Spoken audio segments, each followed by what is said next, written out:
BDR বিদ্রোহের ঘটনার পুনঃতদন্ত, জেলবন্দি সব বিডিআর সদস্যের মুক্তি ও চাকরিতে বহালের দাবিতে মানববন্ধন করছে চাকরিচ্যুত বিডিআর সদস্য ও কারাবন্দী বিডিআর পরিবারের সদস্যরা। সকাল 11টার দিকে ঢাকা বিশ্ববিদ্যালয়ের রাজু ভাস্কর্যের সামনে অবস্থান নেন তারা। এতে অংশ নিয়েছেন বৈষম্য বিরোধী ছাত্র আন্দোলনের সমন্বয়ক মাহিন সরকার। এ সময় বক্তারা বলেন, বিডিআর বিদ্রোহের সকল মামলা বাতিল করতে হবে, সেই সঙ্গে চাকরিচ্যুতদের পুনর্বহাল না করলে কঠোর আন্দোলনের ডাক দেওয়া হবে। যারা জামিন নিয়ে বাইরে রয়েছেন, তারাও মানবতার জীবনযাপন করছেন, তাদেরকে চাকুরিতে পুনর্বহাল করতে হবে।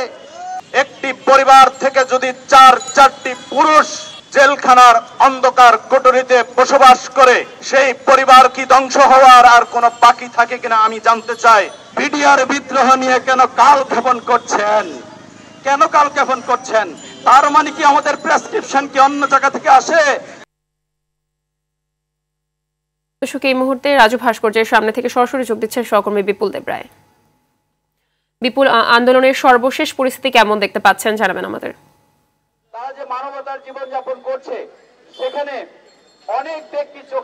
আজকে বেলা 11টা থেকে কিন্তু বিডিআরের যে সদস্যরা রয়েছেন এবং তাদের পরিবারের যে সদস্যরা, তারা আজকে রাজু ভাস্কর্যে আবারও অবস্থান নিয়েছেন, অর্থাৎ মানববন্ধন কর্মসূচিতে তারা অবস্থান নিয়েছেন। এবং আমরা সকাল থেকে দেখেছি যে আসলে তাদের পরিবারের বিভিন্ন সদস্যরা এখানে জড়ো হওয়ার পর থেকে এই মানববন্ধনে অংশগ্রহণ করে এবং তাদের যে দাবি, যে 3টি দাবি ছিল, সেই 3টি দাবি বিশেষ করে যারা এখানে চাকরিচ্যুত হয়েছিল সেই সময়ে তাদেরকে পুনর্বহাল করা এবং সেই সাথে পুনঃতদন্ত করে নতুন করে বিচার করা, সেই সাথে এবং যে আপনি জানেন যে আসলে যে স্বাধীন তদন্ত কমিশন গঠন করা হয়েছে বর্তমান সরকারের অধীনে, এবং এই তদন্ত কমিশনের অধীনে যে তদন্ত কমিশন গঠন করা হয়েছে 7 সদস্যের, সেই 7 সদস্যের তদন্ত কমিশনকে স্বাধীনভাবে যাতে কাজ করতে দেওয়া হয়, সেই সাথে একটি প্রজ্ঞাপনে যে একটি ধারা রয়েছে 2-এর উ, এই ধারাটি তারা বাতিল করার জন্য কিন্তু জোর দাবি জানাচ্ছে। তারা বলছেন যে 2-এর যে উ ধারাটি রয়েছে সেটি যদি থাকে তাহলে তাদের বিচার কার্যটা সম্পন্ন হতে কিছুটা জটিলতা সৃষ্টি হবে। তাই তারা স্বাধীন, নিরপেক্ষ এবং কমিশনের যে গঠন করা হয়েছে সেটি যাতে তারা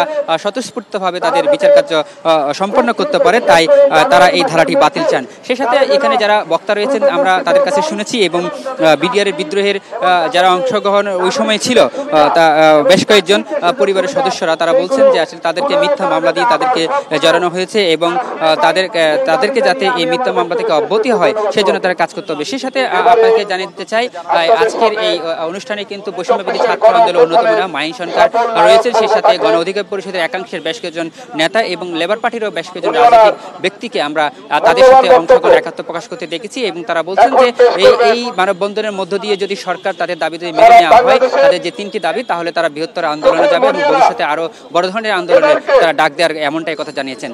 এই ছিল আমার কাছে সর্বশেষ তথ্য। ধন্যবাদ আপনাকে।